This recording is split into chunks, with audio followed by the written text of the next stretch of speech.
దేవునికి మహిమ కలుగును గాక.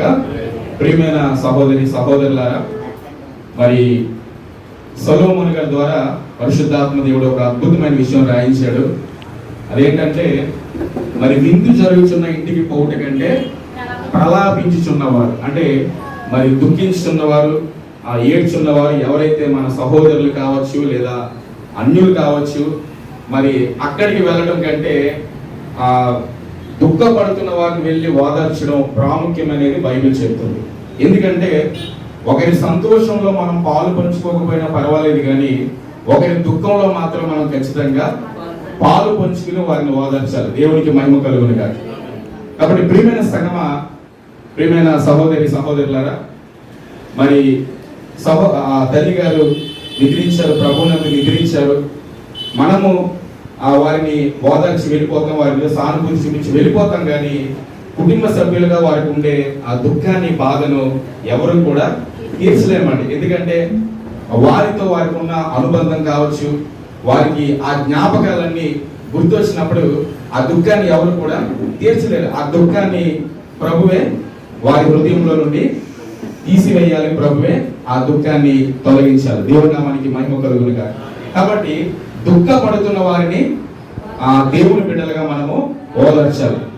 యోహాను సువార్త 11వ అధ్యాయము 25-26 వచనాల్లో త్వరగా తీసి చదవండి. యోహాను సువార్త 11వ అధ్యాయము 25-26 వచనాలు. అందుకు యేసు, పునరుద్ధానమును జీవమును నేనే, నా యందు విశ్వాసం ఉంచువాడు చనిపోయినను బ్రతుకును, బ్రతికి నా యందు విశ్వాసం ఉంచు ప్రతి వాడును ఎన్నటికి చనిపోడు. దేవుని నామానికి మహిమ కలుగును గాక. చాలండి. ఇక్కడ దేవుడు ఒక అద్భుతమైన విషయం చెప్తున్నాడు. పునరుద్ధానమును జీవమును నేనే, నా యందు విశ్వాసం ఉంచువాడు ఎన్నటికి చనిపోడు. ప్రియమైన సంగమా, దేవుని యందు విశ్వాసం ఉంచువాడు ఈ లోకంలో చనిపోతారు, అన్ని జనులు చనిపోతారు. అవునంటారు కదంటారు. కాకపోతే వెనక ముందు అంతే. ఏమండి, ఒకరు ముందు వెళ్ళిపోతారు, ఒకరు తర్వాత వెళ్తారు. కాబట్టి క్రైస్తవులు చనిపోతారు, అన్ని జనులు చనిపోతారు. కానీ దేవుడు ఏమన్నాడంటే, నా యందు విశ్వాసం ఉంచువాడు ఎన్నటికి చనిపోయాడు. అంటే దేవుని దృష్టిలో మరణం అంటే ఏంటంటే, ప్రియమైన సంగమా, ఒక మనిషి దేవుని రాజ్యానికి చేరుకోకపోతే అదే నిజమైన మరణం. అది ఏమండి, దేవుని రాజ్యానికి చేరుకోకపోతే అదే నిజమైన మరణం. అందుకే లాజరు చనిపోయినప్పుడు దేవుడు ఏమన్నాడంటే, ప్రభు వారు ఏమన్నారంటే, ఆయన నిద్రిస్తున్నాడు అన్నారు. ఏమండి, ఆయన మరణిస్తే ప్రభు వారు ఏమన్నారు, ఆయన నిద్రిస్తున్నాడు అన్నాడు. ప్రియమైన సంగమా, అంటే క్రైస్తవులు చనిపోతే అది నిజమైన మరణం కాదండి. భౌతికంగా మనల్ని వదిలి మనం వెళ్ళిపోయి ఉండొచ్చు కాక, కానీ మరి ఒక మనిషి నిజంగా దేవుని రాజ్యానికి చేరుకోకపోతే, పరలోకానికి చేరుకోకపోతే, ఏమండి, అదే నిజమైన నరకం అండి. దేవుని బిడ్డలందరికీ కూడా దేవుడు ఇస్తున్న భరోసా ఏంటంటే, బ్రతికుండగానే దేవుడు చెప్తున్నాడు మనందరికి. ఏం చెప్తున్నాడంటే, నా యందు విశ్వాసం ఉంచేవాడు ఎన్నటికీ చనిపోడు. అంటే అర్థం ఏంటంటే, మనిషి అనేవాడికి అసలు మరణం అనేది లేదు. ఈ భూమి మీద మనుషుల్ని సృష్టించాడు దేవుడు, జంతువుల్ని సృష్టించాడు, మనకంటే ముందు దేవదూతల్ని సృష్టించాడు. కానీ జంతువులు తాత్కాలికమైన జీవులండి. అవి చనిపోయిన తర్వాత వాటికి మరలా జీవితం అనేది లేదు. ప్రియమైన సంగమా, కానీ మనిషి చనిపోతే ఆ మనిషి చనిపోయినట్టు కాదు, ఆత్మ అనేది ఎప్పటికీ కూడా నిలిచే ఉంటదండి. ఏమండి, ఆత్మ అనేది అయితే పరలోకానికైనా వెళ్ళాలి, లేదా నరకానికైనా వెళ్ళాలి, నిత్య జీవానికైనా వెళ్ళాలి, లేదా నిత్య నాశనానికి. అంటే మనిషి యొక్క ఆత్మకు ఎన్నటికీ కూడా మరణం అనేది లేదు. ప్రియమైన సహోదరుల, కాబట్టి దేవుడు అంటున్నాడు, నా యందు విశ్వాసం ఉంచేవాడు ఎన్నటికీ చనిపోడు. దేవుడు చెప్తున్నాడు, పునరుద్ధానమును జీవమును నేనే అంటున్నాడు.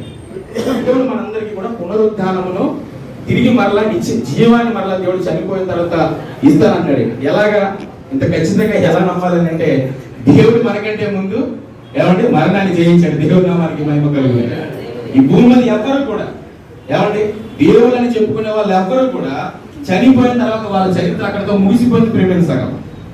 కానీ దేవుడు చనిపోయిన తర్వాతే ఆయన చరిత్ర అనేది, సువార్త అనేది అక్కడి నుండి ప్రారంభమైంది. ప్రేమైన సగం.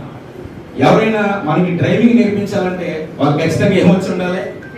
డ్రైవింగ్ వచ్చి ఉండాలి. ఈత నేర్పించాలంటే వాళ్ళకి ఈత, స్విమ్మింగ్ వచ్చి ఉండాలి. అలాగే దేవుడు మన చనిపోయిన తర్వాత బ్రతికించాలంటే దేవుడు ఏమై ఉండాలి? దేవుడు కూడా చనిపోయిన తర్వాత ఆయన కూడా బతుకుండాలి. దేవుడు నామానికి మహిమ కలుగును. మరణాన్ని జయించాడు మన దేవుడు. మరణాన్ని జయించిన దేవుడు, మరణంలో ఉండే దేవుడు కాదు.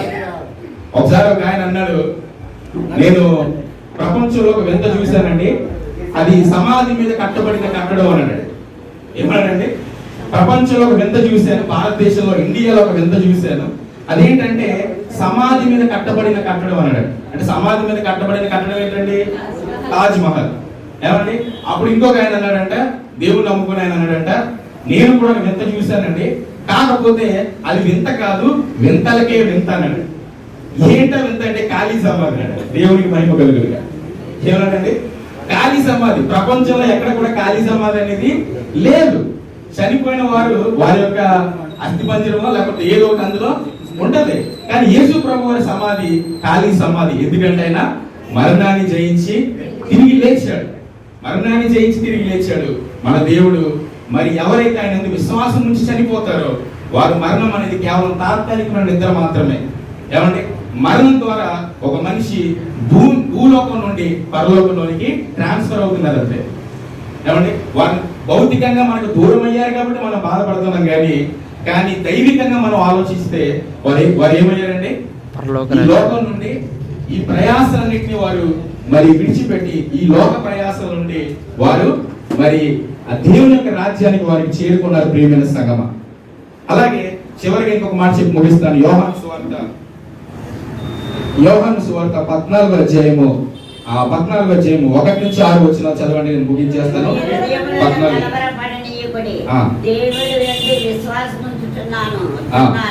నా యందు విశ్వాసముంచుడి, నా తండ్రి ఇంట అనేక నివాసములు కలవు, లేని ఎడల మీతో చెప్పుదును. నా తండ్రి ఇంట అనేకమైన నివాసములు కలవు, లేని ఎడల మీతో చెప్పుదును. మీకు స్థలమును సిద్ధపరచ వెళ్ళుచున్నాను. తర్వాత మాట్లాడతాను.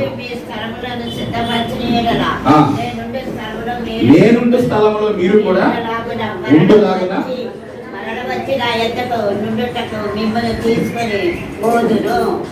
మరలా వచ్చి తీసుకొని పోదు. దేవుడు మనందరికి స్థలాన్ని సిద్ధపరచడానికి వెళ్ళాడు. ఎక్కడంటే పరలోకానికి స్థలం సిద్ధపరచడానికి వెళ్ళాడంటే. ఎందుకంట ఏమండి? మనందరినీ కూడా ఒక రోజు అక్కడికి దేవుడు తీసుకెళ్ళిపోవడానికి. అంటే దేవుడు ఎల్లప్పుడూ కూడా తనతో సహవాసం చేయాలని దేవుడు ఆశపడుతున్నాడు. ప్రియమైన సంగమా, ఈ భూమి మీద దేవుడు ఇచ్చినటువంటి 3 అతిపెద్ద ఆశీర్వాదాలు, భౌతికమైన ఆశీర్వాదాలు కాదు కానీ అతిపెద్ద ఆశీర్వాదాలు. 1 రక్షణ, 2వది పరిశుద్ధాత్మ, 3వది నిత్య జీవం అని 2 ఆశీర్వాదాలు భూమి మీద ఇస్తున్నాడు. రక్షణ, పరిశుద్ధాత్మ అనేది భూమి మీద ఇస్తున్నాడు. 3వ ఆశీర్వాదం నిత్య జీవం, ఇది చనిపోయిన తర్వాత దేవుడు ఇస్తున్నాడు. విచిత్రం ఏంటంటే ఈ 3 కూడా ఏమండి? ఉచితమే. దేవునికి మహిమ కలుగునుగా. రక్షణ ఉచితమే, పరిశుద్ధాత్మ ఉచితమే, మరి పరలోకంలో క్షమించారు నిత్య జీవం కూడా ఉచితమే. ప్రియమైన సంగమా, ఇవేవి కూడా మనం డబ్బులతో కొనుక్కునేవి కాదు. ఏమండి? చాలా మంది మరి కొంతమంది సేవకులు, పాస్టర్లు మరి పరలోకంకి వెళ్ళడానికి 5,000 రూపాయలని చర్చిలో అమ్ముతున్నారు. ఏమండి? ఈ మధ్యకాలంలో చూశాను నేను. వారు మనకి ఇంత పెద్ద సర్టిఫికేట్, బాప్టిజం తీసుకున్న సర్టిఫికేట్ ఇస్తారు చూడండి. సర్టిఫికేట్లు ఇస్తున్నారు. మీకు ఏ ఫేసింగ్ కావాలా, ఈస్ట్ ఫేసింగ్ కావాలా, వెస్ట్ ఫేసింగ్ కావాలా, అన్ని మనం కోరుకున్నట్టే 5,000 కడితే మనకి. ప్రియమైన సంగమా, మరి పరలోకానికి ఏమండి? నిత్య జీవం అనేది దేవుడు మనకి ఉచితంగా ఇస్తున్నాడు. ప్రియమైన సహోదరి సహోదరు, రక్షణ ఉచితమే, పరిశుద్ధాత్మ ఉచితమే, నిత్య జీవం కూడా దేవుడు ఉచితంగా ఇస్తున్నాడు. ఎవరైతే ఆయన విశ్వాసం నుంచి పరిశుద్ధంగా జీవితాన్ని ముగిస్తారో వాళ్ళందరికీ కూడా దేవుడు మరి నిత్య జీవం అనేది ఉచితంగా దేవుడు ఇస్తున్నాడు. అప్పుడప్పుడు ఎల్ఐసి వాళ్ళు వచ్చి మనకి చెప్తూ ఉంటారు, మీరు పాలసీ తీసుకుంటే చచ్చిపోయిన తర్వాత మీ ఫ్యామిలీ వారికి ఏం బెనిఫిట్స్ వస్తాయి చెప్తారు. ఎవరికి వస్తాయి ఏంటంటే బెనిఫిట్స్? మనకి కాదు, మన కుటుంబానికి ఏం బెనిఫిట్స్ వస్తాయో ఎల్ఐసి వాళ్ళు చెప్తుంటారు. కానీ దేవుడు ఏం చెప్తున్నాడంటే మనం చనిపోయిన తర్వాత మనకేం బెనిఫిట్ వస్తాయో చెప్తున్నాడు. దేవుడికి భయప కలుగునుగా. ఏమండి? మనం చనిపోయిన తర్వాత దేవుడు మనకి నిత్య జీవాన్ని ఇస్తారని. అంటే మరణం తర్వాత మనం భయపడాల్సిన అవసరము లేదు.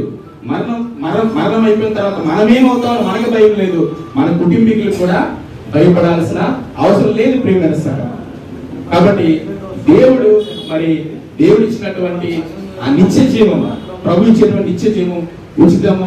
ఎవరైతే ఆయన నందు విశ్వాసం ఉంచి పరిశుద్ధంగా జీవితాన్ని ముగిస్తారో మరి వారు దేవుని యొక్క రాజ్యానికి ఉచితంగా వారు చేరుకుంటారు. అయితే తల్లి గారు దేవుని యొక్క రాజ్యానికి వారు చేరుకున్నారు. వారి భూమి మీద వచ్చినటువంటి వారి యొక్క సాక్ష్యము, వారి యొక్క మాదిరి, వారి యొక్క పరిశుద్ధత మనమందరం కూడా మనం కూడా వారి 50 సంవత్సరాలు మరి దేవుని యొక్క ఆ సేవ కొరకు వారి వంతుగా ఎలాగ ప్రయాసపడ్డారో మనం కూడా మరి మన జీవితంలో దేవుని యొక్క రాజ్యవ్యాప్తి కొరకు మనం కూడా మన పరిధిలో మనము మరి ఆ పని చేస్తూ దేవుని యొక్క రాజ్యం కొరకు కొన్ని ఆత్మను మనం కూడా సంపాదించి, అన్నిటికంటే ముఖ్యంగా వ్యక్తిగత పరిశుద్ధత అనేది చాలా ముఖ్యం. వ్యక్తిగత పరిశుద్ధత ప్రతి విశ్వాసి కూడా వ్యక్తిగతంగా పరిశుద్ధంగా జీవిస్తూ అనేక మందిని దేవుడి కొరకు సంపాదించే ఆ బిడ్డలుగా మనం అందరం ఉండాలి. నాకు ఈ అవకాశం ఇచ్చినటువంటి ఆ దైవజనులకు ప్రత్యేక వందనాలు, సహోదరికి అందరికీ కూడా ప్రత్యేక వందనాలు తెలియజేస్తూ ఈ మాటలు ముగిస్తున్నాను. దేవుడి యొక్క వాక్యాన్ని మనందరి జీవితాల్లో ఫలింపచేయును గాక. ఆమేన్.